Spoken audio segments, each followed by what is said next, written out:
Welcome, ladies and gentlemen, to another episode of Late Night with BDD.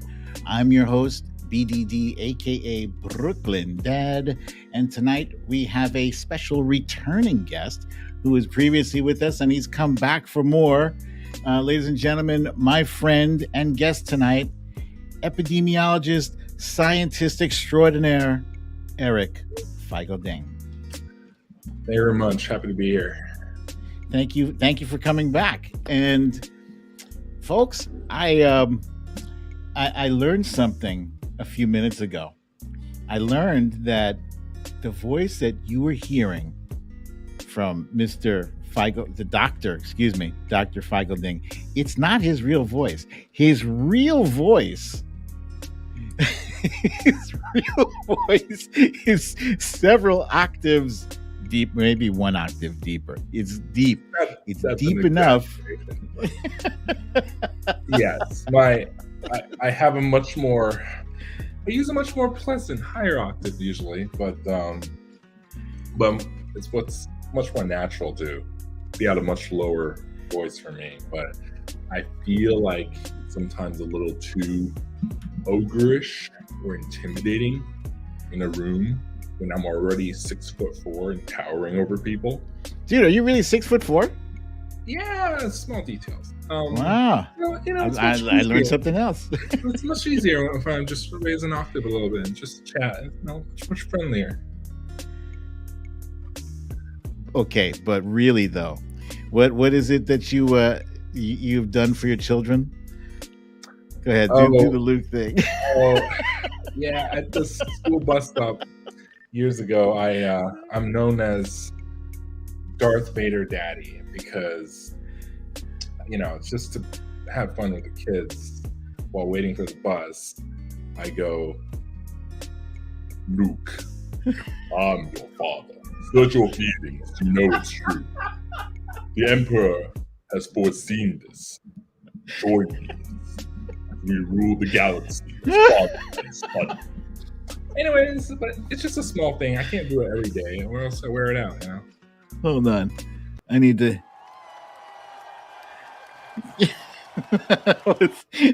that was very well done, my friend. Very well done. That's cool. Use the skills. So okay, before we get into it, let's just let's throw this up there, and let's do a quick, not recap, but a review, I guess, of the topics we're going to be discussing tonight with Dr.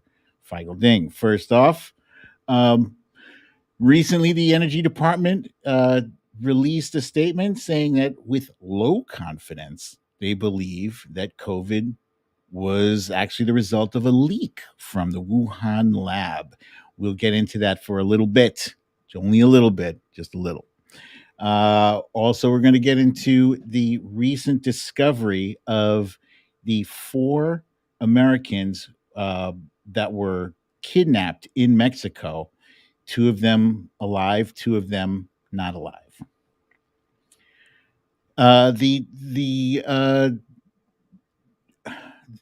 Excuse me. The East Palestine disaster as a result of the train derailment has left the residents in a precarious situation, and we'll ask Dr. Feigl-Ding his opinion on how much peril these residents are in. And last but not least, Tucker Carlson has put his foot in it, and we're going to find out how deep his foot is in it. In his mouth, I mean. Yeah. Yeah, okay. Oh, and before I forget, because I often do forget, excuse me. If you are just joining us, this is Late Night with BDD, which is an offshoot of Storytime with BDD. Make sure you subscribe to the show and you hit that like button. It looks like a thumbs up. Make sure you hit the thumbs up. It does help the analytics, the algorithm. It helps people find our show. Thank you so much. And now back to the show. So when I first approached you about doing the show with me, and I really wanted to tap your expertise, your knowledge specifically about this COVID thing, mainly because I'm naturally a curious guy. Number one, number two, you are the guy who sounded the alarm back in 2020, January of 2020, and nobody would listen to you. And then they were like, "Oh shit, he was right." So you kind of know, but in this instance, here's the scenario. The energy department released a statement saying that with low confidence, they believe that that COVID derived from a lab leak. Why would they even bother to open up their damn mouths if it's only with low Why would you say that? What's the deal? Why?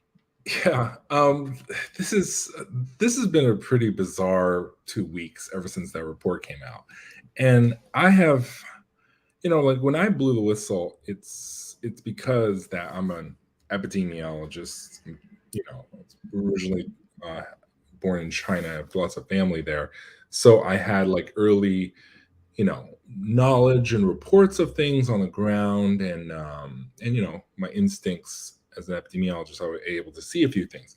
But for the lab leak, this is like there's there's almost no like true smoking gun evidence for one way or the other. And I want to remind people, like, first of all, yes, the FBI say things a lab leak. The Energy Department thinks it's a lab leak with low confidence. But there's 6 other intelligence agencies. 2 others said no, it's not, and the remaining four has like abstained as like no opinion. We have no idea. Mm. So it's only 2 out of the 8 intelligence agencies of the U.S. that have said yes, it is. And again, one of the two is a low confidence thing, right? So I would not say it's you know a, a large plurality at all. It's certainly not a majority, and I think the truth is still out there, but I don't think this is the definitive thing that many play this up to be. It's like, oh, now 2 U.S. agencies says it is, because it's just there is simply no smoking gun. And I always tell people, look, like for example, 3,500 sea lions died in Peru last week. Did they die suddenly next to the Peru Institute of Virology? Or was there a sea lion wet market nearby? Like, like no. Mother Nature is just brutal like that sometimes. And again, we many ways, Wuhan is just the epicenter, the first epicenter where it started, but we don't know where it may have begun. And I also want to point out, lab leak is a very conflated term. Some people think lab leak equals bioengineered weapon or bioengineered virus that leaked. Lab leak can also be a natural virus that was collected. They collected it from an animal, a bat, and from a cave somewhere. And then they stored the sample, and then it leaked. Right? That's very plausible. And I don't. You can't rule that out, because then you wouldn't even be able to find the difference between it and versus a natural wet market, because it was natural. It just came from a natural sample from a monkey or a bat, right? And but the people who now say lab leak are trying to hammer it like it was a bioengineered thing, like it was a nefarious deal, that there were some evil scientists were engineering a thing to kill as many humans as possible. Basically, they're trying to put automatically nefarious. Whenever lab leak, that doesn't actually necessarily mean nefarious. It could be in an innocuous, really sloppy, really horrible event that's totally accidental and totally natural too. And I can get into some of the details. Like, I feel like there is some research out there that shows how did some of these furin sites show up. What was it? natural? Like it could have been natural. Was it engineered to have it? But there's no smoking gun that shows, oh, that was artificially inserted. There's no smoking gun of anything like that per se. This is where, yeah, what is the chance that happened? Yeah, but what is the chance this bird flu is going to go pandemic? And I think that all the experts right now think, is the H5N1 going to go pandemic at some point? Yes. Is it going to be tomorrow? No. But at some point in the next decade, 50, 100 years, probably it will. It's kind of like saying, that star Betelgeuse, is it going to go supernova tomorrow? No. But is it going to go supernova sometime in the next 1,000 to 10,000 years out of this star that's Probably. going to go supernova? Yes, eventually sometime. It just, Yeah. we can't pinpoint the time, right? And of course, we're here talking about this Wuhan origin coronavirus only because it did go supernova.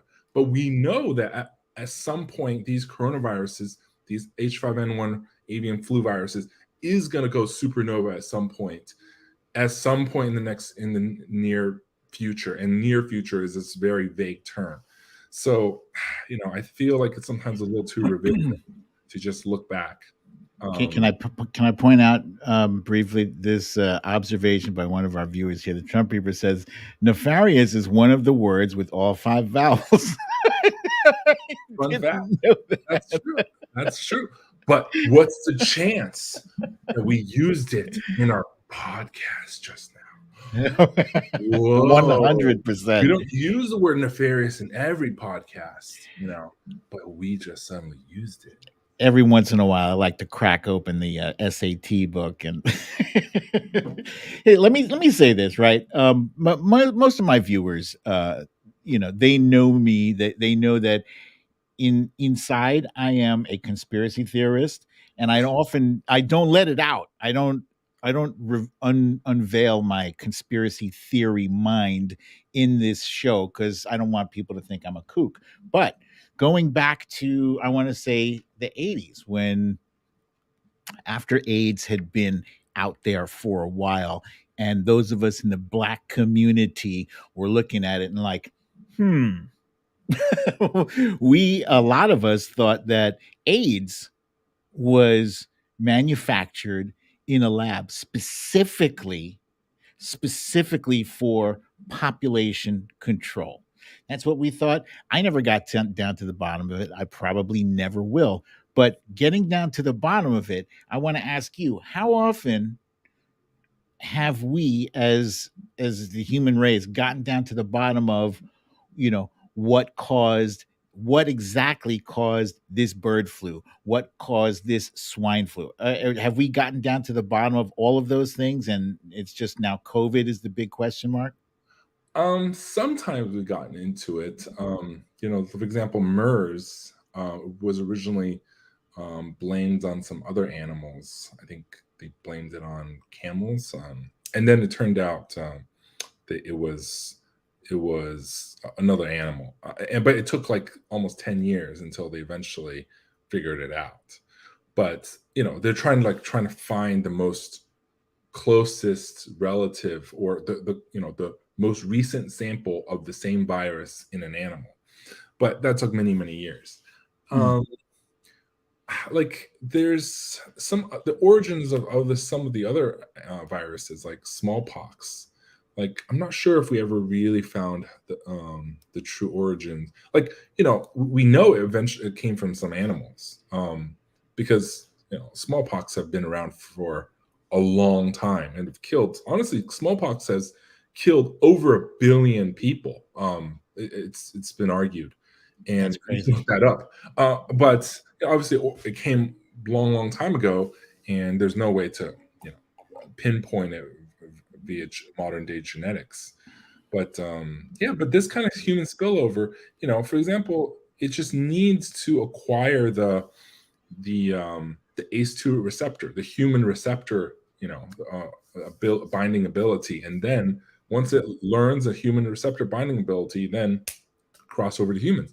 But then that can easily happen when you have, say, a virus that, two infections that's commingled and they're similar family, and one already has human binding ability, one does not yet. Like, say, if a bird was co-infected with another flu, a human attacking flu, as well as the classic avian flu, and they can cross mix, and you can get this gene that can allow the virus to attack humans can easily cross over. By crossover, I mean like when they recombine. And by the way, XBB.1.5, this Omicron new subvariant we Yeah. had around December in New York.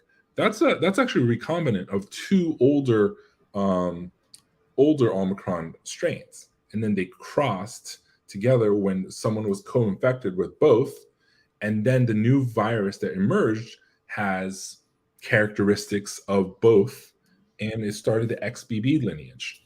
So that's like an example that we know about because we saw the evolutionary tree suddenly, like, instead of just building another mutation, oh, there was a recombination event of two different strains, and now you have this little chimera. So we already know it can happen when someone is co-infected, and especially someone who's immunocompromised, co-infected, because then the virus stays in your body a very long time.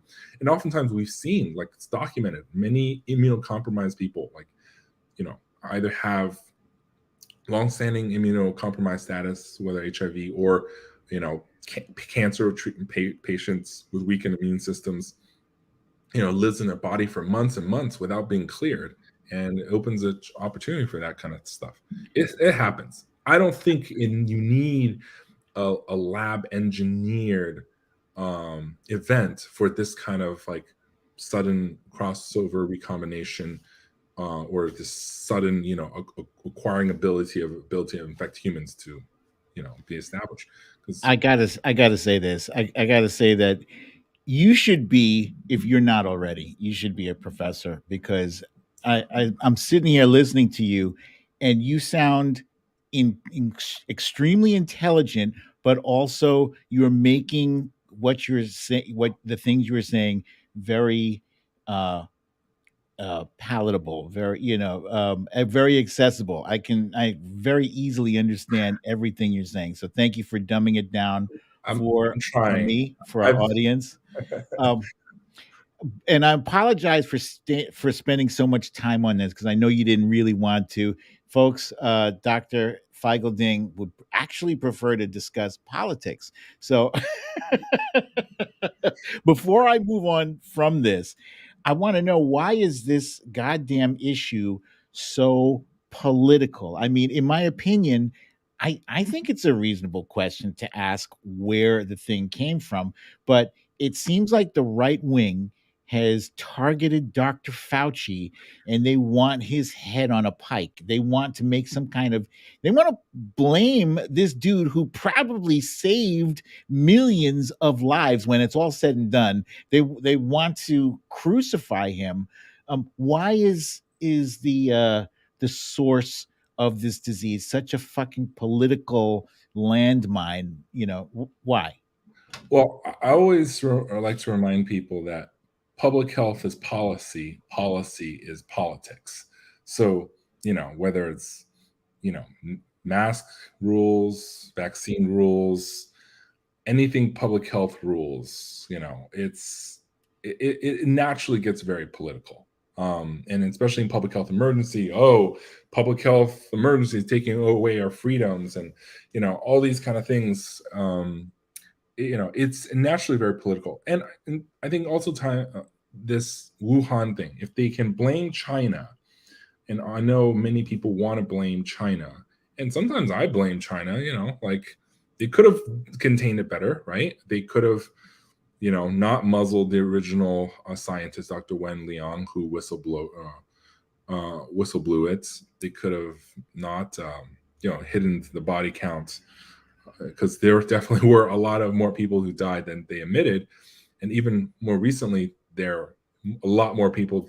There's over 1.5 million who at least, who probably died in the recent, crushing waves in the last couple Mm. months. They could have, of course, done better. But I think the political reason is they want to attack China, the right just blame China, and of course this stirs up a lot of anti-Asian sentiment. By the way, some of the conspiracy theories out there about me is, what's the chance that this once in a century virus, the earliest guy to whistleblow this is Chinese epidemiology. The Sorry. Chinese born, like no, No. I'm an I, American. Thank you very much. I'm very American, if you know anything about me. But like, it's just people.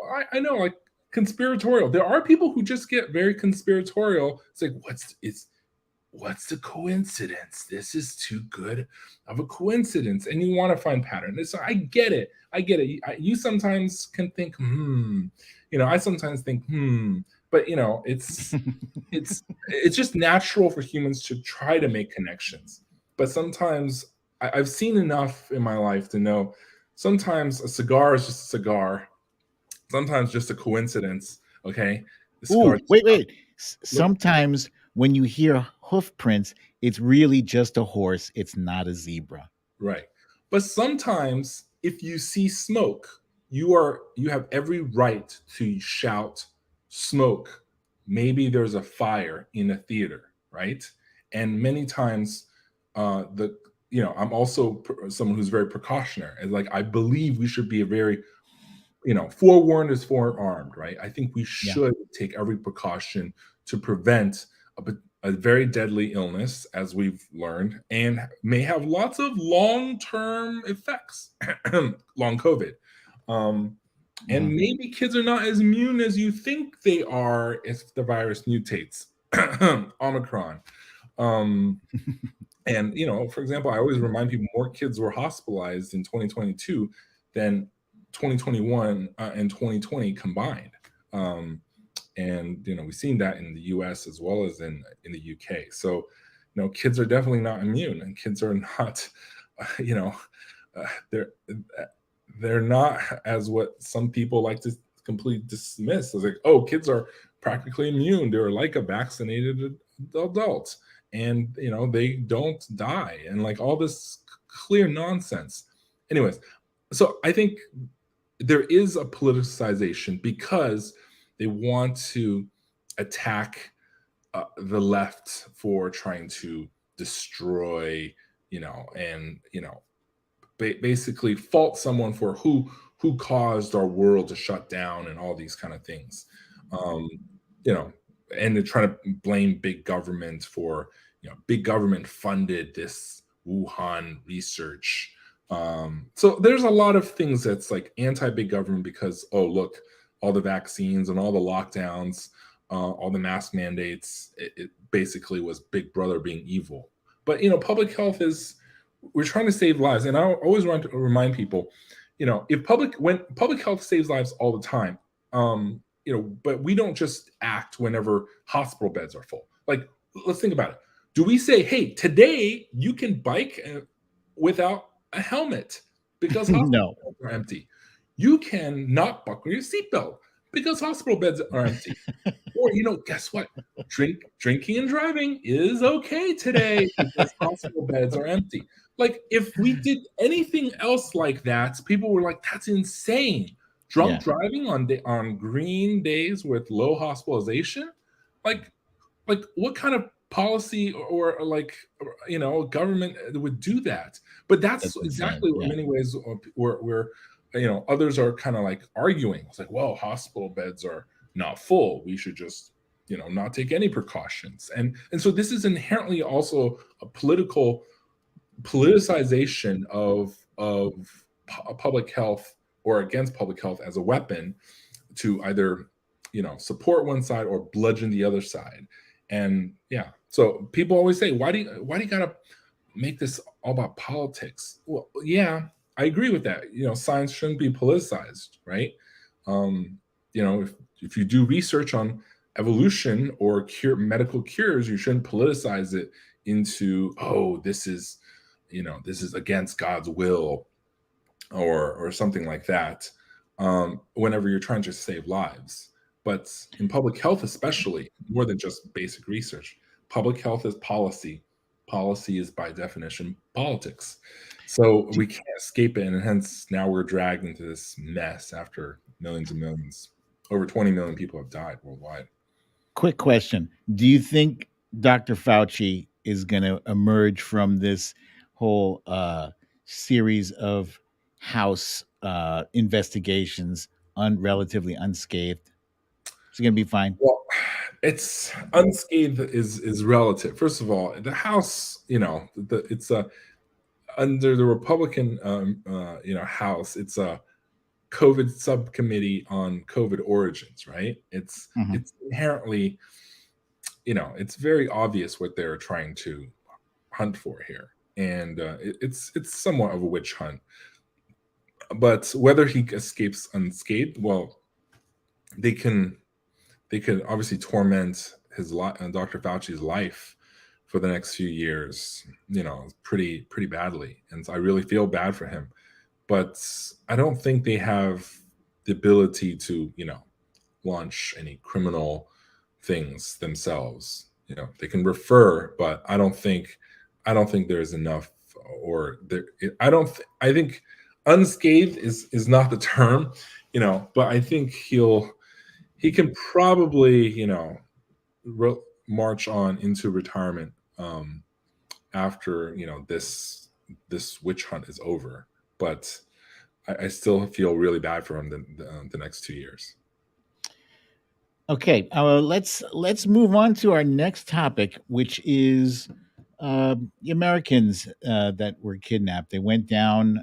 Four of them went down for lap band surgery. Apparently, unless I'm mistaken, this is the story I got. Was they went down there for lap band surgery. They were confronted by armed men, uh, and they were taken hostage, and then they were just found um, yesterday, and two of them were alive, and two of them were killed. Um, why are people going down south of the border for medical care? Yeah, lap band surgery, which is a type of bariatric surgery. Well, it's not. The cost of American healthcare is too damn high. That's your quick answer, right? Um, and it's much cheaper to get it in other countries. This medical tourism is a real thing. It's not just in Mexico. You go to Eastern Europe, you go to other lower cost countries, you can get a lot of medical procedures pretty cheaply, compared to what you would pay, even with insurance in the United States, because either insurance doesn't cover it, and lap band surgery is rarely covered. I think it's only if you are having like extreme morbid obesity does insurance cover it, if at all. And even then, the co-pays are astronomical still, because any surgery in the United States, it's incredibly expensive. So it's like, why do people buy many medications overseas, right? Because it's much cheaper overseas, because there's all these drug importation bans, even though, like, oh, you can't, the argument from lobbyists, pharma lobbyists, is you can't trust foreign made drugs. Like, I'm pretty sure European countries' drugs are I'm pretty sure Canadian drugs are pretty safe. Oh, you can't trust foreign made drugs. But clearly that's this is a rent seeking, lobbying effort, right? To basically keep prices in the United States high. We're basically captive to all this importation bans and all these other ways to keep prices high in the United States. But this is something that's been going on for a while, with people going to Canada, north to Canada, south to Mexico to Yeah, get cheaper medical care. right, exactly. And but it's a band-aid.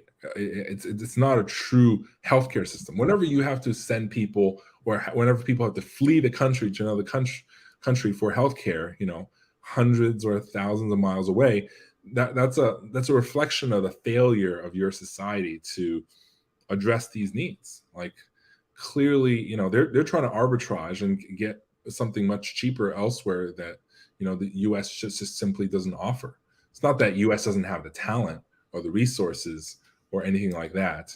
It just it's a failure of US healthcare system that people have to go to another country for. Like, You, honestly, you, the US healthcare system is one of the greatest failures of all healthcare systems. Like, just for reference, like many other healthcare systems that have single payer have paid literally like 3% overhead for administration and overhead of the healthcare system. And again, it's not for profit, and there's very little waste. 3% administration. US, we're not even talking about profit, but like the administration itself, it takes about 20% or so. It's sometimes shifted of the total healthcare costs is administration and overhead, right? And then that's not even including all the care that's denied and and all the profit margins in the healthcare system, because you can even have a nonprofit hospital, and there are many nonprofit hospitals. They say they're 501c3, but it's still their board makes sure that they maximize a lot of profit. Sometimes it's a very unfortunate world that we live in. And even Medicare, this is a little known. Medicare is always, people think it's public, right? But Medicare Advantage is private. It's like a supplemental thing that you buy on top of the basic Medicare.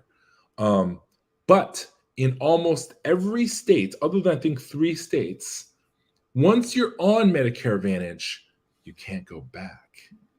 Like, people don't realize, once you're on Medicare Advantage and paying insurance premiums to various health insurance corporations, these for-profit corporations that we hate so much, right? You can't go back to the basic Medicare anymore. Like, only like 3 states in the US allows you to like unenroll from these for-profit ones once you're enrolled into Medicare Advantage. And almost nobody knows that. Like, this is a goddamn scam. It's horrible. And all this lobbying, and I think many will say, oh, Medicare for all. I believe in Medicare for all, but there's a lot of lobbyists right now. They see Medicare for all as this, maybe we could profit off of this after all. And then enrolled into the Medicare Advantage, and then aha, I got you. And only in 3 states can you unenroll from it. It's horrible. Do you think we'll ever see Medicare for all in our lifetime? I'm assuming that you're within 10 or 15 years of my age. I don't know how old you are. I'm 54. Oh, gee. I'm 39. I'm turning 40 pretty soon. You're exactly 15 years away from me. Yeah. Okay. All right. Now, in our lifetime, I hope so. But the question is, are we going to have it in the world, in the way that we imagine it?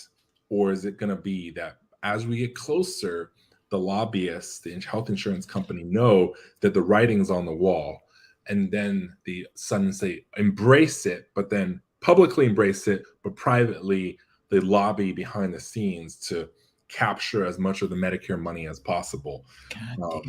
And the US, again, for the most part, is a fee-for-service, which means do more procedures, get paid more, as opposed to a value-based healthcare system of let's make sure that we get the best healthcare outcomes for our dollars, that our dollars go the furthest in saving more lives. Do doctors have a preference?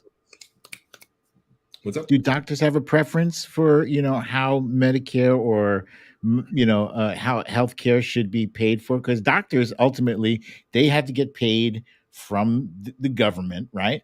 It's or insurance carriers. Issue, right? Like for the longest time there were a lot of Medicare scams. I won't name which U.S. senator was involved in some of those Medicare Rick Scott. I've heard something, but like, yeah, a lot of doctors groups, they like the automatic billing and reimbursement system of Medicare and Medicaid. But at the same time, Medicare and Medicaid don't pay enough. Some doctors hate it also because it doesn't pay enough for a lot of primary care stuff, um, and so it's the reimbursement is much lower than some of the other insurance programs out there, and it needs a lot of reform. And this is obviously much more complicated than this one podcast, but I think we need to make sure it's structured the right way for maximizing value and health. Like, make sure each dollar stretches the most for people, as opposed to being like this, this waterfall of money that people can later on abuse. And because this is public money, and there will be a lot of special interests who are going after this money, especially if they see that if health insurance companies, their time is up and the writing is on the wall that they may soon go extinct, right? And they'll try to capture much of that as possible. There's so much lobbying; it's just it's ridiculous. We have wandered so far off the path of of our topic. I know it all started with a tummy tuck, but like, this is inherently the world. Like, we can talk about how Mexico has a lot of, like, 100,000 people who disappear every year, and there's no investigations. Right? Wait? Can I say this? Can I say, like, when I found out that these folks had gotten kidnapped, I was horrified for them, but also, whenever somebody tells me, when a friend tells me that they've gone down to Mexico for vacation, I'm always like, wow, why? Because, like, years ago, there was a movie that came out with Denzel Washington, and I think it was called Man on Fire. And, like, there were, like, somebody was kidnapped. It was a little tiny girl was kidnapped down there. And apparently this happens all the time in South America, Mexico. I've heard about the cartel wars and them chopping heads off. Why would you even go down there? But here's this is the point that I wanted to get to. I was on Instagram earlier today, and there were some. I happened to come across this a right wing poster who had a video showing, the scene where the people were dragged into a truck and kidnapped. Um, and there were a lot of comments there saying, "Oh, we should just, send some drones down there and blow up these cartel members. And what are they going to do if we just send our people down there?" Why not just make healthcare easier, more affordable up here? Because it's the same issue with the drugs, right? There's this fucking bullshit war on drugs. As long as people want it, you're not going to stop it. They're going to find a way to get it, and that applies do to anything for it. Because I tell, because oftentimes Republicans make analogy of, like, healthcare, like your iPhone. Oh, if a new iPhone is too expensive, they just don't upgrade it. It's like, oh, I'll pass. A big screen TV, supply and demand, maybe I'll pass if it's too expensive, right? But no, healthcare is a need, not a want. And this is why market forces don't work. If your mother, your child, your wife, or your husband has cancer, and they need this medication or treatment to save their life, you would, almost everyone I know would basically pony up every single cent that they own to save their child, their spouse, their parents, other family members' life. Sure. They would mortgage their house. They would do anything to save their family member's life. Mm-hmm. That is not how a supply and demand market economy normally function, because you would literally, sacrifice everything to save them. That's inherently, like, extortion, right? And basically you are just completely captive to whatever they name their price. And whenever that happens, that's where price inflation happens, because they'll pay anything, Mm-hmm. And people get taken advantage of. And in healthcare, some of the skyrocketing costs is inherently because, if you need to be hospitalized, you don't question the price of this $35 Tylenol tablets, Yeah. effectively. Wow. And you don't Mhm. question the price tag of, oh, it's $30,000 for this surgery. If you need it, you just have to get it. And it's this is what allows a lot of corruption. And by the way, speaking of Denzel Washington movies, another really good one that involves a kidnapping and is John Q. I don't know if you've ever seen it. Oh, Right? Like, so his wait. child needs care, can't afford it, and then the hospital refuses and insurance refuses, so he like takes the hospital administrator and other doctors hostage until they'll someone, damn it, save my child's life. And I watched that. This is like over 20 years ago, and I'm like, like, if you think to yourself, if you were in his shoes and your child is dying, but there is a cure, there's a treatment, but you can't afford it, and you don't have a house to mortgage to pay for it, what would you do? Like, would all of us do that incredibly illegal but desperate thing? Like, would we do that? Okay, now that you've tied Denzel Washington in, let me keep the Denzel Washington thing going again, and uh, I'm going to tie this to he was in a movie called The Equalizer. There is now a TV show called The Equalizer starring Queen Latifah.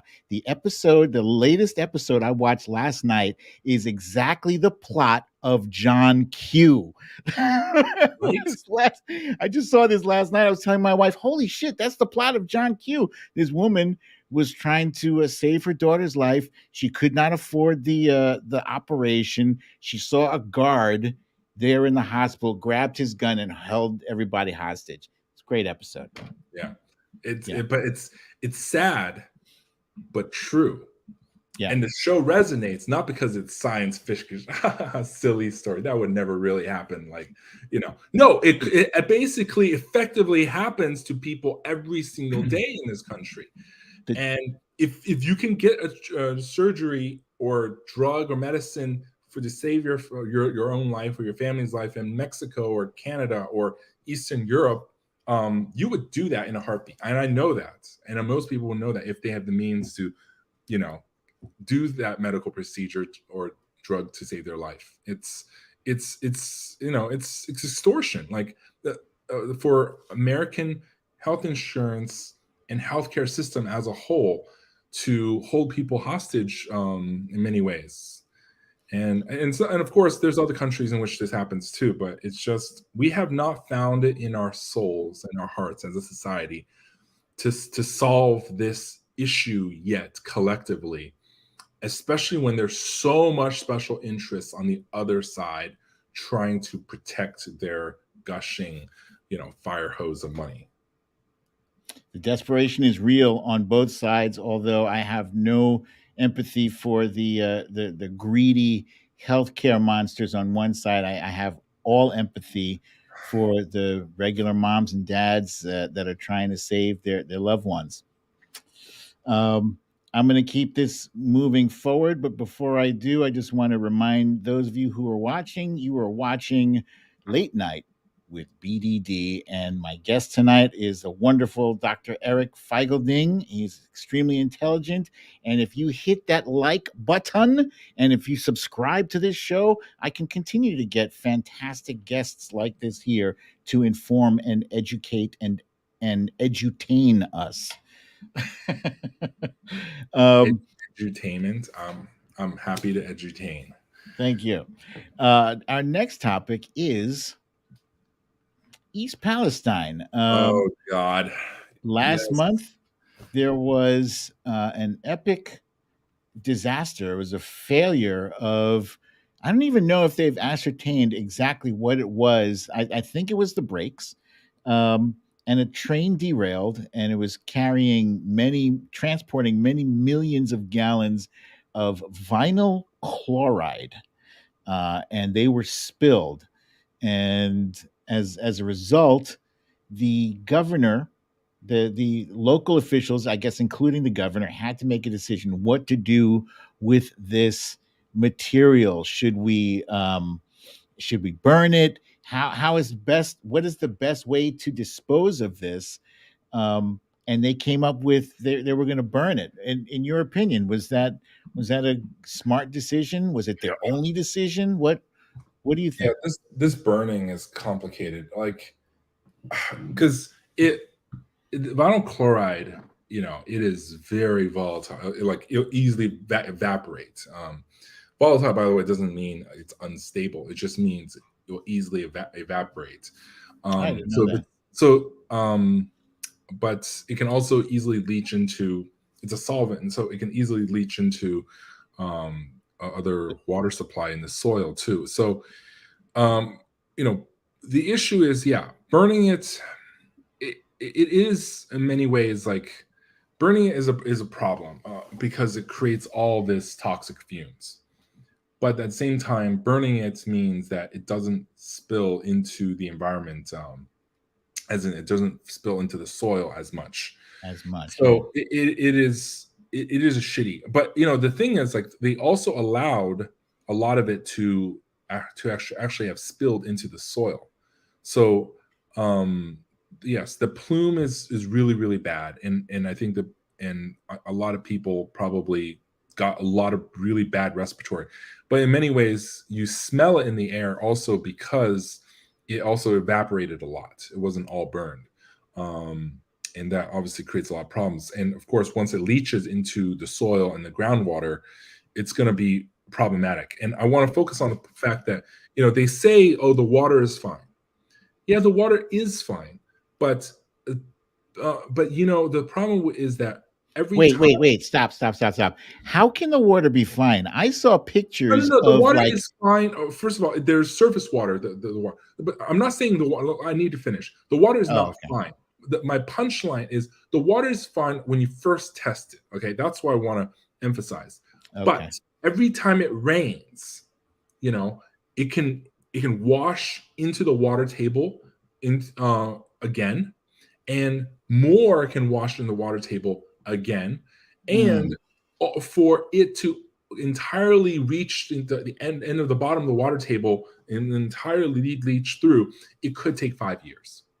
wow. Yeah, it really could. And so you could test it now and it looks fine, but rainstorm after rainstorm, snow melts, and spring April showers, and you could get more of it. And then next year you can get more of it because it really takes that long to leach through. And I know When you that say when you say fine, is fine like a technical term? You know what I mean? no, Like, is no, it? Does it fine mean as like in like it's it passes, or they can't detect it at the current time, or like if just so you know, you are drinking a little bit of yeah, of it's this it's fine. vinyl It's like chloride, but it's like not when enough to someone kill says, you. "Oh, how was your horrible Christmas disaster?" and you don't want to talk about it. Sometimes, like, it's fine, it's fine. Like, how was visiting in-laws? They're fine. Yeah, no, no, no. But what I actually mean is, like, it passes certain thresholds, but I always tell people, look, sometimes when it passes a certain threshold, it doesn't mean that there's no risk. Let's just say you're half the level of toxicity. It doesn't mean that all of a sudden there's, like, the risks fall off a cliff to zero once you're below Uh-huh. a threshold. It's just like below a certain threshold, it's not enforced. And I'm not even getting to the lobbying around some of these threshold levels. It's kind of like just like these environmental guidelines. There's like nutritional guidelines. There's a lot of lobbying that goes into every one of these guidelines sometimes. But you have to assume that the Hold risk up. I'm sorry. will I'm wash sorry itself over I'm time. sorry to slow you down. You mean to tell me that there are lobbyists who are negotiating how much fucking poison they can leave in our environment, basically? They try to argue, like, oh, let's just say you haven't really proven the evidence that this is harmful to humans. Although I like to remind people, for example, that smoking and cancer, right? We didn't actually have the smoking gun evidence that smoking definitively caused cancer until the 1990s, 1995 or something like that. I But the remember. Surgeon General's report that smoking may cause cancer was published in the 1960s. Now, Yep. had we not been precautious, and waited until the smoking gun evidence, a lot more people would have smoked billions more cigarettes in those 30 years and have died of horrible diseases, had we not taken the precautionary side on things. If we had to wait for the prove it kills you definitively kind of data, a lot of people die. But right now, it's not just cigarette smoking. There's a lot of environmental toxins that have this, lobbying from industries like, well, it's not, it's likely carcinogenic. It's probably carcinogenic. It's possibly carcinogenic, but it's not definitively carcinogenic, Mm. or the dose that you haven't proven your dose causes cancer. And I always remind people, look, we know that eating cheeseburgers and bacon and hot dogs are not healthy for you. They cause diabetes, colon cancer, heart attacks, and everything else. But have you proven that half a cheeseburger, half a hot dog causes it? Have you proven that eating a quarter of a hot dog a week causes it, or a tenth of a hot dog a week causes it? Because that's like what you'd eating a hot dog, once every week or two, right? Hmm. Have you proven it down? 1/10 or 1/7 of a hot dog a week causes cancer? Well, not on that kind of precise basis, but we know that hot dog eating increases risk of cancer, diabetes, colon cancer, pancreatic cancer. We know it does. We know it does. But have we proven it at this micro dose? Like 1 gram of it? Are you sure? Like, we have to assume that once that it's bad, it is bad all the way down to lower levels. And Wait, especially if you're exposed to it living in East Palestine year after year, this risk will accumulate. And in many ways, that's how most environmental toxicity happens. Like, it's not overnight. Did you watch the movie Dark Waters? It's a really good movie. I haven't seen it. It's basically the DuPont chemical factory in West Virginia poisoned the water. They were dumping chemicals into, and everyone born there had much higher risks of birth defects and many other cancers and other diseases. But it took many, many years to kind of prove and litigate this, and like this. But it doesn't show up overnight, right? It's like, Yeah. whoa, I don't see any cancer. Like, I don't see anyone dying of cancer yet, or I don't see Hmm. any birth defects of women born in a hospital this week. No, it takes years, and the dose makes the poison, but the amount of time you're exposed to the dose also makes the poison. And the poison, the problem here is that leaked into the soil and eventually will get into throughout the water table will take 5 years, up to 5 Mm. years. And so I'm really worried of the next few years. And I think there's class action lawsuits that's already being planned on this. So it's going to be interesting. You a few minutes ago you mentioned cheeseburgers, and I bring that up because Donald Trump went down to East Palestine last week, bearing free Big Macs, or at least he bought some Big Macs or Big Whoop for the residents in exchange for their lungful of vinyl chloride vapor. Um, was that enough?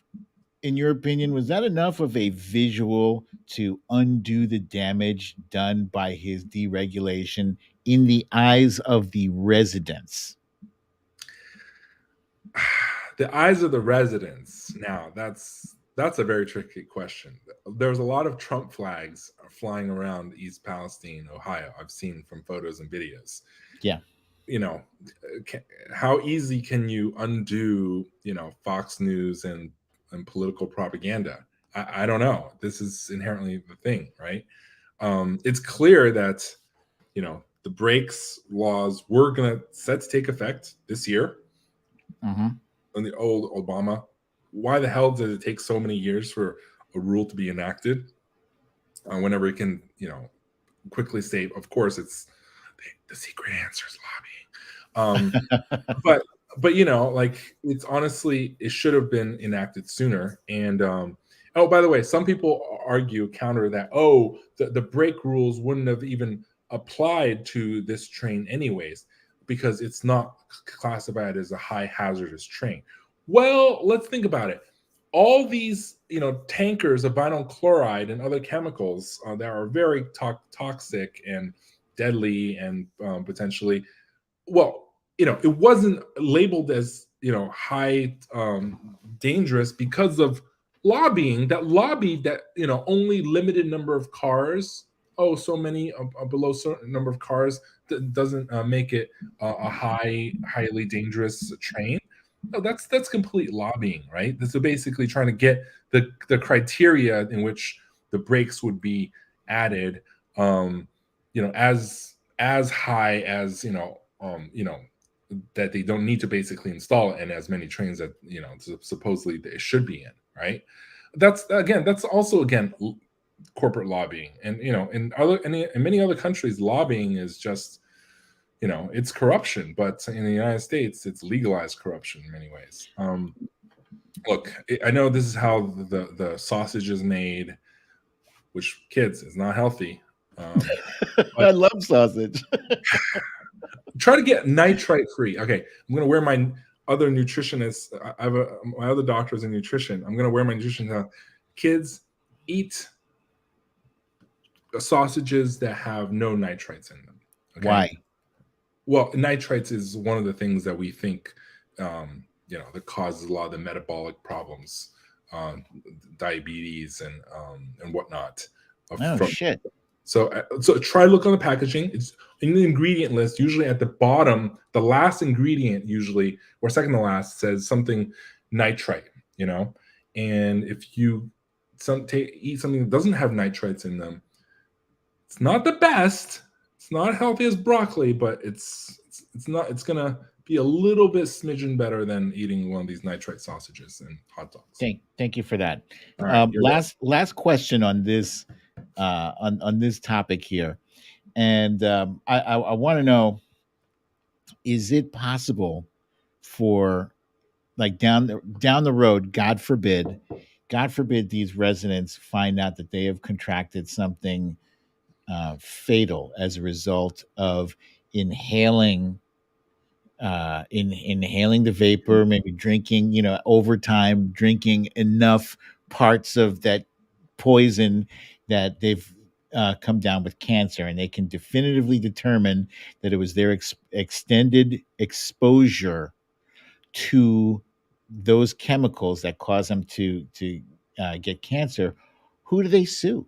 Can they sue the governor? Can they sue Trump for doing away with the regulations that causes? Do they sue the company? All of the above. Who can they sue for that? Well, I'm not a legal expert, but I'm pretty sure that you can't directly sue like the government for whenever it's in the course of government actions. But I think Norfolk Southern is definitely going to be on the hook for a lot of these, and the lawsuits are going to play out, and there will be a lot of damages, and they may have to pay for the medical care and monitoring of a lot of these people. But it's really hard to sue the government unless there's like some sort of like smoking gun that the government was directly responsible for it. You mean like doing away with regulations? Why is that not directly responsible? They basically get like for the responsible actors, but I don't think this is where you need a legal expert. I don't think you can sue the government for everything for these kind of in the process of government kind of things. They should change that fucking law. Seriously. I mean, after everything that Erin Brockovich went through, you'd think that there'd be some kind of Erin Brockovich law that enabled, residents to hold legislators accountable for coming up with laws that impact adversely on their lives and their environment. Yeah. I wish. And I think the regulation, you can sue to hold them accountable, as in try to change it, right? But for like in terms of monetary damages, that will have to come from Norfolk Southern, Ah, and okay. Norfolk Southern will argue, oh well, we weren't legally required to have pneumatic brakes, electronic pneumatic brakes, which oh, by the way, like colleagues in Europe are watching this and like, you guys don't have electronic pneumatic brakes. We have them, like like most of our trains. Like, what dark ages of a country do you live in? Like, your Excella train goes how fast? Like, that's like 1/3 of our top speed. Like, it's really embarrassing. Our The rail system. world is the world is laughing at us. Yes, at us, not with us, and it's just, there's so many things that good government could fix, but right now it's United States government right now is just the politics around everything. Just is just so, they're good. There are good things that do get done, but it is so difficult, so difficult in our society. And whenever you try to do good things to change things to save people's lives, it is so hard. There's so much pushback against it from industry. Like, Eric, we have a few guests. I'm sorry to interrupt you. We have a few guests here from that have joined us from Spoutable. One is named Banta. Just joined us from Spoutable because I just sent up the hello there, and Cindy Jordan from Spoutable there. So hello to you both. I'm just saying hello because I literally, while you were talking, sorry, but I posted a link on Spoutable. I keep forgetting to do that, and I should. I need to manage my accounts better. Like, I don't have the headspace It's to tough. It's deal with all tough. the platforms. Like, I can't Yeah. multi post everything I do. If someone solves this problem, let me know. All right. So we're getting on to we're going to move on to our main topic of the evening, and that is well, a few years ago, Donald Trump lost the election of 2020. He lost definitively. He lost after 60 something courts said so. He lost by 7 million votes. And still he had people in his orbit, Sidney Powell, Rudy Giuliani, who were helping to prop up that lie. They continued to push that lie, and then that led to January 6th, where Donald Trump announced, "We're going to go down to the Capitol. We're going to the Capitol, and we're going to make a lot of noise, and we're going to intimidate people. Go ahead, you idiots. I'll see you there never." And Tucker Carlson um, was recently given footage of the events of January 6th. I'm sure to this audience, I don't need to spell out how horrible it was because we all saw it. We all saw it unfold live, and it was violent. We saw cops being beaten with flagpoles and fire extinguishers. And just a few weeks ago, Kevin McCarthy, who laid blame at the feet of Donald Trump for the events of January 6th, he hands over 41,000 hours of January 6th footage to this chucklehead, Tucker Carlson, who just the other night um, cherry picked a few scenes from from those 41,000. He took maybe like 3 minutes of footage and said, look, here's a guy walking peacefully through through the Capitol. It looks like a mostly peaceful event. Are you kidding me, bro? What's your Oh my what god, I can't even, like, the footage. Of course, like, Kevin McCarthy is in some ways, I think it was one of his pledges to one of the right wing extremists that he would turn over the tapes. Right. That it was, so he was extremely in this, plan, which, this is how he became speaker, because he sold his soul to the devil. to become speaker to get all these extremist votes. And any one member of Congress can call for vote of no confidence. And so it was one of his pledges, I think, to turn it over. And of course, we know when people were screaming, "Oh my God!" The moment he turned it over, it was like, "Oh, we're gonna see something from Tucker in a week or two, spewing some nonsense." This, January 6th denial, and of course, like clockwork, it's so predictable, so predictable. And like Tucker, what's interesting is like I saw that he privately basically texted or emailed that he hates Trump, right? Oh Um, my God! Wait, which wait, is wait! so, It which is so. was. I forget the exact quote. Maybe you can find it. It's so I delicious. have it here. He said, "We are very, very close to being able to ignore Trump most nights. I truly can't wait. I hate him passionately." And then Yeah. he goes and continues to push Trump's propaganda and his bullshit. What is his end game? He's Well, not his an end idiot. game He's not a is dum his dum. viewers and is his viewership. Like he has a very captive, loyal viewer base, right? And Rupert Murdoch even said, like, basically, this was a viewership ratings kind of decision. No, we weren't trying to lie. We're just trying to keep our viewers. And that's so disingenuous. Of course, it's just Fox News, Murdoch corporate media.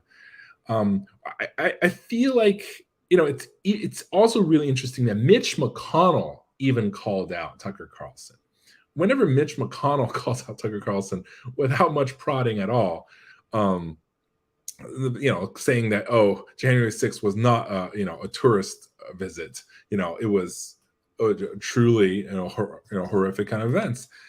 The fact that Mitch McConnell is the ultimate political, scheming Machiavellian person. But Definitely. even him, throwing Tucker and Fox News under the bus is quite something, and that just shows just how off the off kilter Tucker is. And of course, Tucker. Well, to be fair, he didn't really throw them under the bus specifically. He never called out Tucker by name, or Fox News, mind you. What he did say was he would prefer to agree with the characterization of the Capitol Police. And, like, yeah, it was inherent, it was implied All that right, he was disagreeing with Fox News. But it's a seriously, make a very stronger, strong. he should make a stronger statement about Yeah, it. but yes, of course he should make a stronger statement. But this is still Mitch McConnell, right?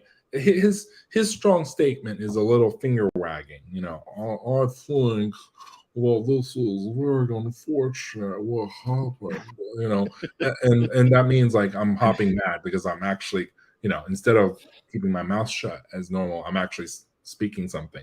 It's all Mhm. relative, right? Like if AOC said something like that, it was like, okay, no biggie. But if Mitch McConnell calls out Fox News inherently, I think it's pretty. I think it's pretty substantial, and I think it's more of a slap, also against Kevin McCarthy, right? Like, how did we allow this to happen? And it's just the same with the Hang COVID on, hang on. origins. Kevin McCarthy, did you see what he did today? Kevin McCarthy? He Oh man, handed the gavel. He handed the gavel to Marjorie Taylor Greene. He made her speaker pro tempore. She took it for a test drive. yeah, yeah. I don't know what to say. He gave her committee assignments. Um, you know, although he broke his promise. He remember how he said he was pounce Nancy Pelosi with the gavel. Remember when? Yeah, yeah, yeah. Yeah. He of course he She would have fulfilled. beat his ass if he tried that. No, I would love to see it. I would pay good money, and I would. I think America would. But MTG, the national divorce thing, like you know, there are a lot of people who are very, very cynical about this country. I believe in America. obviously, but I do not want. I think this national divorce statement by her was just, I, it's actually trying to stir up another insurrection, right? I think the statements is basically sending like a message to her. It's a dog whistle to her base, to try to, you know, prepare for a civil war and trying to, um, margarine trailer green. Nice. No, but I'm really scared in terms of like what will come from this, because we're just starting this 2-year Congress with this Kevin McCarthy MTG nonsense. We're only It's only the beginning of March. Kevin McCarthy hasn't even been speaker for 2 months yet.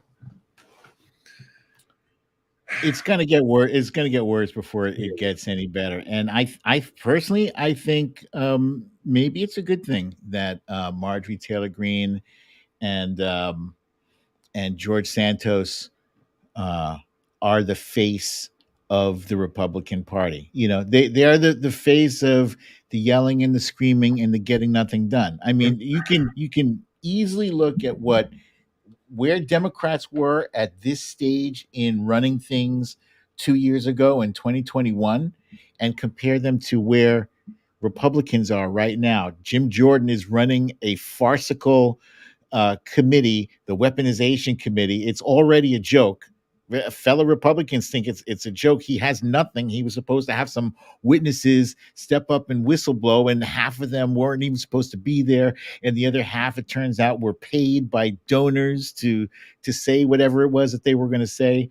Um, they're not doing anything for the American people. And 2 years ago, at this stage, we were already the Democrats were already knee deep in developing the Inflation Reduction Act and the infrastructure thing. There's And so many bills. Like like Democratic House was drafting bills like mad. yeah, We passed a lot of them really quickly, hmm hmm but at the same time, we just need to look currently. But I would say that the January 6th committee, the Democratic January 6th committee, was incredibly slow.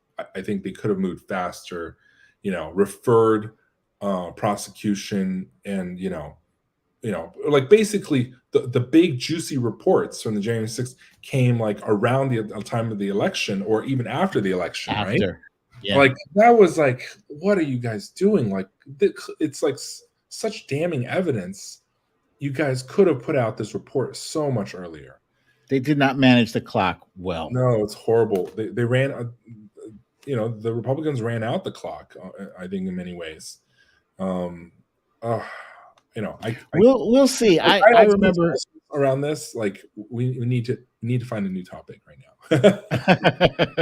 Well, I remember hearing a while back that there really wasn't going to be any way for them to pin January 6th on Donald Trump. And I think once they realized that, they were just going to try to put up as many facts about what happened as possible, and yeah, let Republicans run out the clock. But I feel like they should have pushed more on subpoenas. I feel like a congressional subpoena is kind of a joke. It's like it's optional. You can show up Yeah. or not. There's really Yeah, no like there's been no there's no like real true consequences. enforcement for people who didn't comply with subpoenas, right? Like Yeah. the sergeant at arms, like were they really gonna arrest? Like I have not seen any arrests by sergeant at arms for not complying with subpoena. Have you? No. Like, I None. know it's got no teeth, and when something's got no teeth, and now it's much more open that has no teeth, it's only going to get worse. Now even fewer people are going to comply, and even fewer people are going to be referred for prosecution for not complying. Last question on the Tucker Carlson topic here, right? Now that he has opened his mouth, like in the midst of this Dominion uh, lawsuit against Fox News for defamation, this cannot be helping Fox News's case. It's clear that all of them knew that the election, the big lie, was bullshit. They all knew that. Um, do you think? Do you think anything is going to happen to Tucker? You think he's going to get the boot from Fox? No, I think he'll just get a slap on the wrist. He's way too popular at Fox. Fox's ratings will plunge a lot once Tucker is gone, because he'll try to, he'll probably tell Rupert that I'm going to take my audience with me. Like, you're gonna, basically have a competitor who's gonna, and like, clearly they're there because they know that it brings Fox News a lot of money. Getting the base riled up, addicted to his broadcasts every night. I don't think this is not, in certain ways, it's not damning enough. Like, remember what brought down what's his name, like Roger Ailes, right? Roger Ailes was brought down by a lot of, more than one, and it's like workplace harassment lawsuits, right? The Gretchen Carlson lawsuits and several others. Like, that was like a torrent that even Roger Ailes can. But also Fox didn't need Roger necessarily at the helm to keep its money machine rolling. Its anchors were not, for the most part, not affected. And if anything, it would actually create more peace. So this is not like a Roger Ailes kind of thing.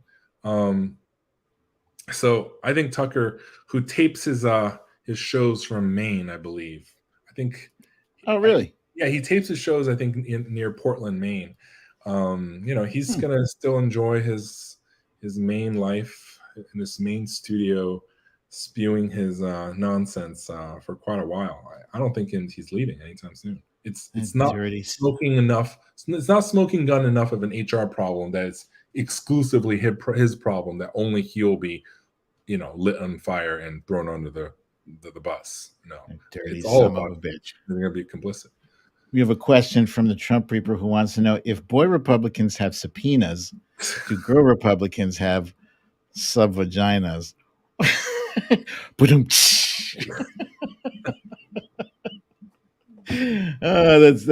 one for the dad humor in me.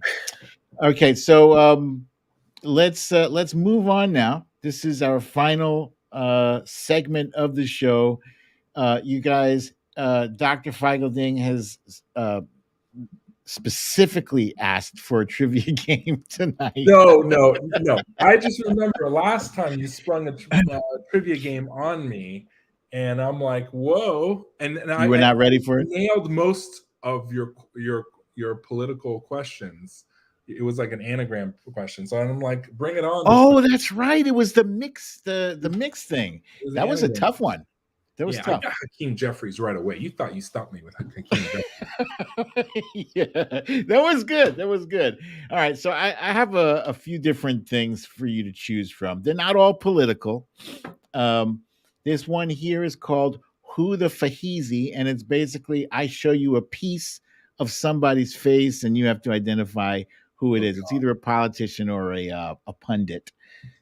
Name that 2000s trivia. These are little factoids, these little pop trivia things from the early 2000s. And then we have Seinfeld trivia, if you happen to be a fan of the show. Not Seinfeld. No, let me think. So let's see, 2000s trivia, or what? The guess whose face it is that I'm showing you a piece of. It's like you'll see just an eye or a nose or a part of their mouth. I feel like I like the 2000 trivia, but I feel like you're gonna hit some show which in the 2000s I was so busy that I feel like I lost a few years of my life. It's actually not a whole lot to do with TV shows. It has to do with stuff, technology that happened, that came out around that time, song music that was. No, see, I don't know all the songs from the 2000s. So you want to go with let's do the what the Fahizi. Who the Fahizi? Okay, so you know how it goes. If you get it correct, you'll get the cowbell, and if you get it wrong, I'll give you a wah wah wah. But what do I win? That's I need an incentive. Like You win the respect and admiration of your peers, of everyone who sees this. everyone on YouTube and Spoutable, sure. That's Let's right. do it. Let's do it. I don't even know if I Okay. have a Spoutable account. I might have. Follow me on Spoutable if you find me. If You my better get one. Oh, and let's see. Hang on. I think I have you as at Dr. Eric Ding. Is that I correct? think that's the handle on everything. Just follow me everywhere on that. If you feel inclined, but if you feel that my answers are utterly embarrassing, please unfollow me. I won't be hurt. All right, Uh, I just want to say, up until this point, Dr. Feigl-Ding has impressed me greatly with his intellect and how smart and intelligent and knowledgeable he is on a vast array of things. I, I just read Twitter a lot. No, I'm kidding. I'm just a news. I'm just a news guy like you, following the world. It's nothing special. All right, here's the first one. Adam Schiff. Booyah! Oh yeah, it's the eyes. I memorized the eyes. Well done. Well done. Okay, let's see. Let's check. Yeah, you even beat the our guests here. Okay, here's the next one. Oh, Nancy Pelosi. Ah, was that one too easy? That's too easy.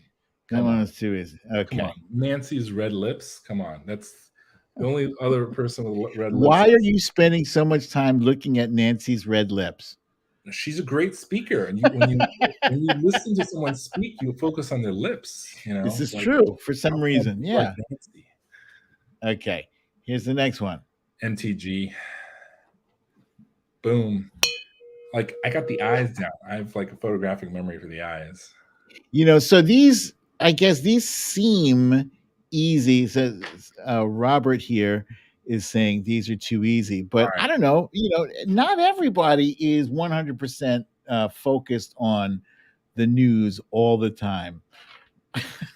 All right. You gotta throw some. You gotta throw Magic the some like Gathering. harder ones, like B-Ray congressman and oh, Okay. oh shit. Uh huh. Oh God. I This need a one gets clue. everybody. By the way, I'll be shocked if you get this. Uh, is it a congresswoman? It I is need. not. It's not a congresswoman. Is it a cabinet member? It is not. Oh, come on! This is a little too hard. Like, Oh, first they were too easy. for Nancy, at least it was like her scarf was like, like a hint. I don't know. Chicago Mayor Lightfoot. I don't know. I'm gonna say wah wah wah. We were looking for Joy Oh, Reid, Reed. That is really hard. and all of my guests here, they were guessing, uh, they were guessing all along. All Guys, right, I'm sorry, Joy. I'm deepest apologies. I'm haven't focused on your she's very lips. disappointed in you. She I just know. texted me, by the way. Joy Reid just texted me. She said, "How could he miss that one?" Here's this next one here. Oh, that's Mitch. Okay, Mitch. Mitch McConnell. You are correct, sir. Oh, that's eyes are much different than lips. Come on. That's a mighty good guess there, I'll say. Mm-hmm. Whoa. Here's the Yeah. next. Here's the next one. Oh, Don Jr. You're going well. Come on. Don Jr. has, his beard is just, it's classic. I, All I right. I'm gonna pretend you didn't just assign classic status to Don Jr.'s beard. No, It's just classic cocaine. recognizable. Classic cocaine that I've looked at so many times. Okay, here's the next one. Oh, oh. Um I need a hint. Oh, I can't give you a hint on this. You should get this one is easy, actually. Is this one of Is this one of the Trump's lawyers? No. It is No. not. No. Oh. Arkansas governor Sarah Huckabee Sanders. There you go. That's good. It took me a second. That was good. Because I recognized it from somewhere. We got Huckabee here. I like Moe's Huckleberry. That's, that's a good one. Um, my favorite one is Suckabee. Okay, here's the next one. Oh, Boris Johnson. Come on. Okay, yeah, I'm sorry. That Yeah, was come on. waste. The hair. I didn't even need the eyes for the hair.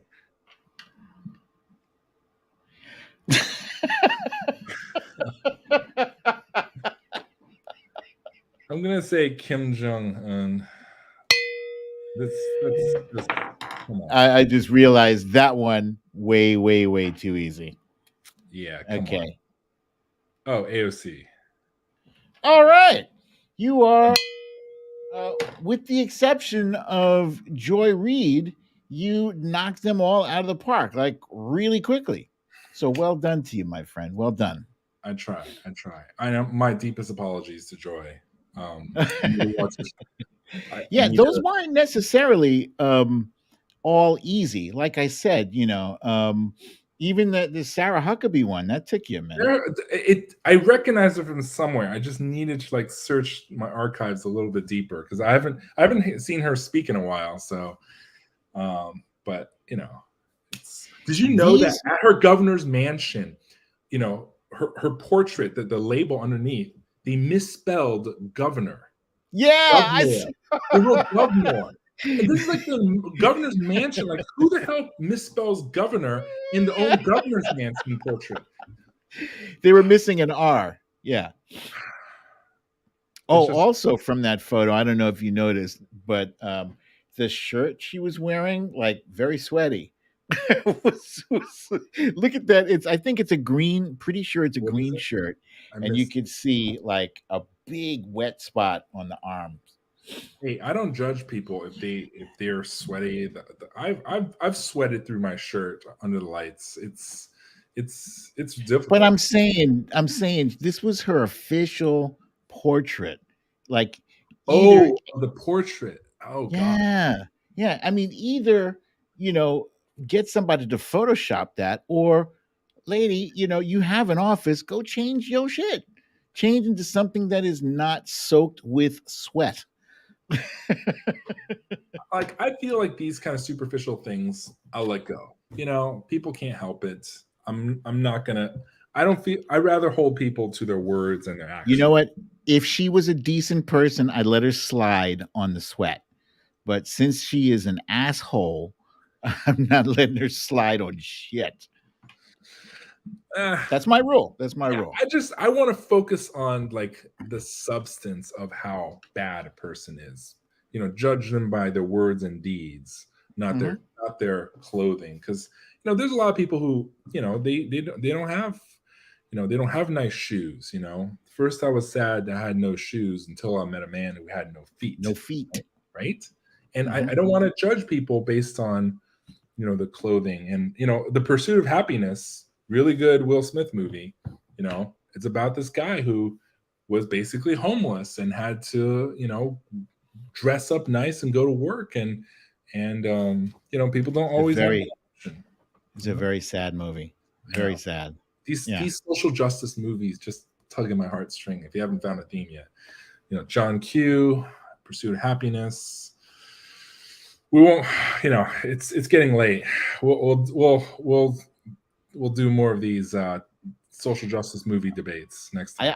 I'm resisting right now going down that uh going down that emotional street with you. My viewers will tell you like I am I am very soft hearted and will weep at the drop of a dime. Yeah. I cry. I cry at all those movies. Yeah. Like Aaron Brockovich, Civil Action. you know, Dark Waters. Have Anytime. you have you seen the show? There's a show on HBO called The Last of Us. Have you seen that yet? No, not yet. No Dude, spoilers, but I dude, need to. dude. All Yeah, right.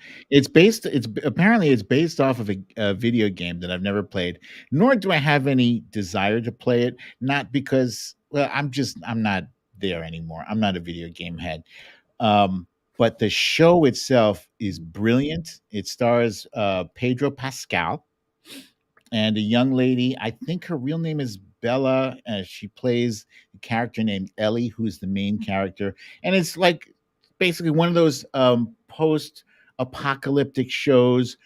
Humanity was hit with a fungus. It was like a fungus-based virus that like wiped out the whole world except for a few patches of survivors here and there.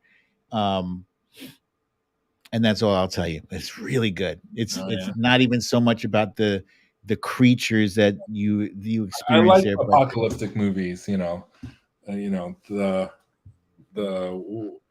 you know whether it's Armageddon or Don't Look Up or what's the other or World War Z.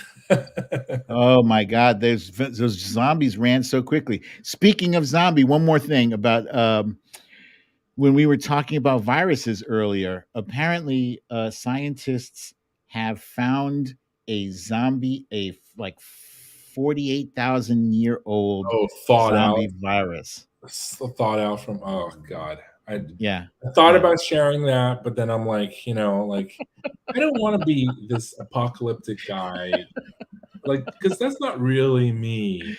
Like I'm a prepper sometimes, but like I don't want to be, ruining everyone's days. Like, oh God, what did Dr. Ding post on Twitter again? Like, I don't. I feel like if it's actionable information, right, then I Mhm. think people should know.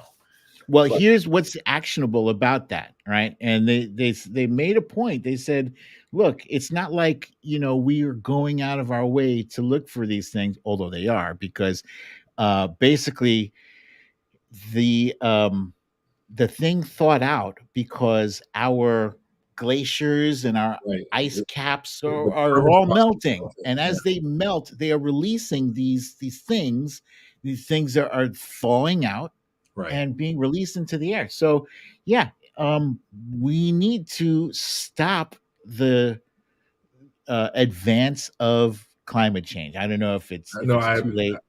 no. It's a really. Yeah, I've raised this topic in the past, and every few months there's another new virus that they discover from the permafrost. Eventually it's like we know this star is going to go supernova. We just don't know when the hell it's going to go supernova, and we Mhm. know this is going to catch up with us at some point.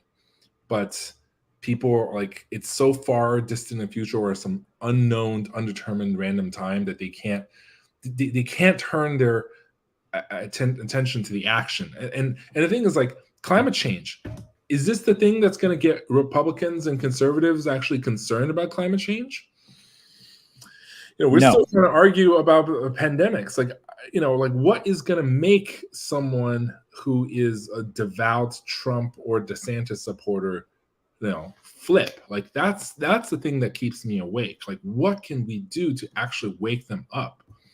And you know, my friend Punxsutawney Mo here is asking about human to human transmission H5N1. No, the avian flu H5N1 has not been definitively human to human confirmed yet. The Cambodian cases, the two cases, the daughter died, the father didn't die, but I think they could have gotten it from the animal directly. It's not necessarily came from the daughter to the father. Um, I would say it's probably just a matter of time eventually, but again, it's this undetermined amount of time because we've had so much minks die and other birds die, and minks are not birds, but these other mammals die, sea lions, right? And but is it now? Is it next month when it's going to turn to human? I don't know, but I just have like this like small little ulcer in my stomach because I remember vividly, I think January 15th, I might be all wrong by a day or so, WHO said there's no human to human transmission of the Wuhan novel coronavirus, right? Mm, mm. And then boom, clearly there was. So it could be tomorrow. It could be a year, 5, 10 years from now. It could be 50 years from now. This is the undetermined kind of thing where we don't know when it's going to go boom, supernova, but it's only a matter of time if we keep letting it, infect and co-infect others. Joyce says Beetlejuice Beetlejuice has has gone not gone supernova. supernova yet, although it could have gone supernova, but we don't know about it because it's still like a couple hundred light years from us. But Beetlejuice has not gone supernova. I will fight you on that. Okay, it dimmed a little bit, but then it brightened it again. Okay, it's probably its accretion disk or something like that, but it has not gone supernova. It will sometime in the next 1,000 to 10,000 years. You can show me up in 1,000 years and tell me I'm wrong, but not yet. I want to say one last thing before we shut this down, because we've run a little bit longer than I typically do on a late night. But I want to say about you mentioned how WHO, originally they said there was not going to be any human to human transmission of COVID, and lo and behold, boom, they were wrong. Um, you and I both know that sometimes science gets it wrong, but the point is that science is always looking for the right answers. That's the nature of science. Is you get it wrong until you get it right, and you just keep going. And the fact that they got it wrong doesn't mean that we stop listening and we stop That's trusting true. in That's true. science. That's true. And I think that's the point that so many people are missing. So many people that say, "Oh, well, you were wrong about the vaccine," and blah, blah, blah, blah, blah, blah. But ultimately, these scientists are trying to save our freaking lives, huh? You Yeah. sitting there with your very unscientific opinions and putting your mask on your forehead, you fucking moron. Go ahead and do that, but the rest of us are going to, trust the science. Yeah. And I would say the bulk of scientists are trying to do the right thing. But as you know, there's always that 1 to 2% of scientists who still are climate denying, right? For whatever political reason. And there are always a small fraction that are saying, oh, it's a bioweapon, or oh, masks don't work. And I know that there's that Cochrane review study that says masks don't work, but it's extremely flawed. But I think we'll eventually get it corrected because the science definitely does show. There's 3 dozen studies that definitely does show it does work. They just conveniently ignored them. And the other thing is science can be easily corrupted, and I think we just have to be very vigilant because science, for the most part, does not care what you believe. Like, it can discover something that dispels the church teachings that the universe revolved around the earth. Remember that? Yep. And Copernicus and Galileo were forced to recant that. Science gets it right in the long run, but sometimes there's a lot of infighting. There's sometimes a lot of politicalization, forced recanting sometimes by political leaders or some scientists working for a political ideology. And there's going to be those fringe scientists out there. And again, just because it could have been a lab leak or the narrative is building doesn't mean that it was a bioweapon in any way. There's no evidence of that. And I think ultimately, the majority of science is focused on the truth, and an unbiased science is the method of discovering the truth, irregardless of your political or social beliefs. So just follow the bulk of the main body of the science, not the fringe. And that's the only thing. Try to avoid conspiracies. That's my final takeaway. But thank you so much for having me. And we should do this sometime with more trivia, like harder trivia, okay? Yeah. Okay, you asked for it. You guys remember, you're my witnesses. He wanted harder trivia coming your way. I'm going to... political trivia, like... Political, yeah. None of this Boris Johnson easy stuff. Come on. You know what? It's funny. I have a thing about constitutional amendments. Oh God! That I could have uncorked. I didn't say constitutional law. I just mean like political current affairs. Okay? Don't worry about it. Even Hakeem Jeffries sidestepped that one. He wouldn't answer those. All right. So, Doctor, thank you again for joining me for another episode of Late Night with BDD. I would love to have you back on the show if you'll let me have you. Anytime. Anytime. Just do me a favor. Hold tight while I sign off with my viewers here, and I'll see you on the other side. Thanks again. And ladies and gentlemen, thank you for joining me for another episode of Late Night with BDD. I'm your host, BDD, aka Brooklyn Dad. And if you have not yet gotten your shot, what, pray tell, art thou waiting for? Get thy shot now. Also, wear a mask and keep your social distance 6 feet or better. And I will see you. The next time I will see you will be this Friday at 5:30, where I'll be welcoming Tara Dublin. Tara Dublin. She's a firecracker. She's fiery, and she's going to be here with me this Friday at 5:30. Don't miss it. Until then, I love you all. Peace.